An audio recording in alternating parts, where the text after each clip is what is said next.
అలాంటప్పుడు న్యాయస్థానం ముందు ఇన్ని సమ్మరీ అంటే ఇప్పుడు పిన్నల రామకృష్ణారెడ్డి గారి కేసుని మాత్రమే నిన్న న్యాయస్థానం విచారించలేదండి. రైట్. తాడిపత్రిలో జరిగిన ఘటనల్ని ఇంకా మన ఈయన ఇందాక నేను చెప్పినట్టు ఇంకా చాలా మంది కేసులు న్యాయస్థానం ముందరకు వచ్చినప్పుడు సో అందరి కేసుల్ని విచారిస్తున్న సమయంలో పిన్నల రామకృష్ణారెడ్డి గారి కేసు కూడా విచారించడం జరిగింది. అన్నిట్లో ఒకటి ఈ ఈవీఎం ధ్వంసానికి సంబంధించి కాదు ఇది వచ్చింది అన్న ఒపీనియన్ ఏదైతే సోషల్ మీడియా వీటన్నిటిలో ఫ్లోట్ అవుతుందో క్యారీ అవుతుందో that is completely improper in appropriate అండి.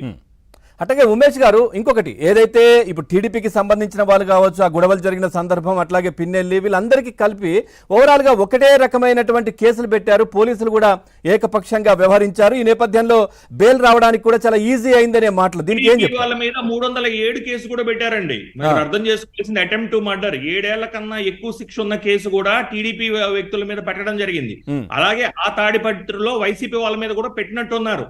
కానీ పిన్నల రామకృష్ణారెడ్డి గారి మీద ఇదే ఫండమెంటల్ ఆర్గ్యుమెంట్ సీనియర్ కౌన్సిల్ ఎవరైతే రామకృష్ణారెడ్డి గారికి అపేర్ అయ్యారో ఇదే పాయింట్ వాళ్ళు ఆయన కూడా రేస్ చేయడం జరిగింది.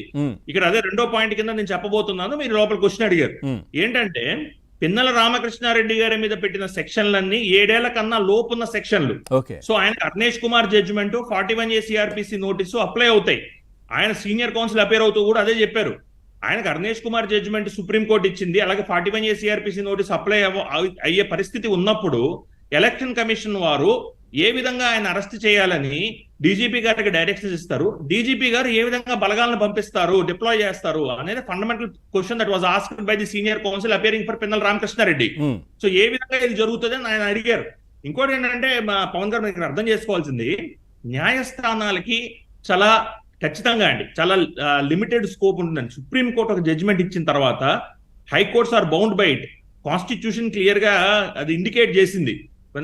ఎపెక్స్ కోర్ట్ అంటే 142 కానీ లేదా ఎపెక్స్ కోర్ట్ ఒక జడ్జిమెంట్ ఇచ్చినప్పుడు దాని కింద ఉన్న న్యాయస్థానాలన్నీ పాటించాల్సిన అవసరం కానీ పాటించాల్సిన బాధ్యత కానీ ఆ న్యాయస్థానాల మీద ఉంటుంది.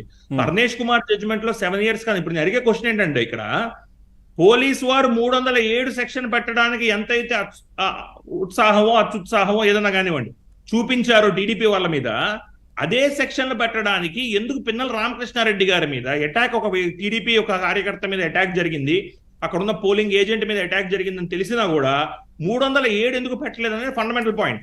కానీ 307 పెట్టిన వాళ్ళకు కూడా నిన్న ఇచ్చారు కదా అంటే అరెస్ట్ చేయొద్దు కదా అని ఇచ్చారంటే నిన్న ఇచ్చారు. ఎందుకు ఇచ్చారంటే వాళ్ళు కంటెస్ట్ చేస్తున్నారు కాబట్టి, వాళ్ళు కంటెస్ట్ చేస్తున్న సమయంలో వాళ్ళ మన కౌంటింగ్ ఏజెంట్స్ ని లేదా కౌంటింగ్ బూత్స్ కి సంబంధించిన వాళ్ళని అక్కడ చూసుకోవాలి కాబట్టి పెట్టారు. కానీ కండిషన్స్ ఇంపోజ్ చేయడం జరిగింది పవన్ గారు.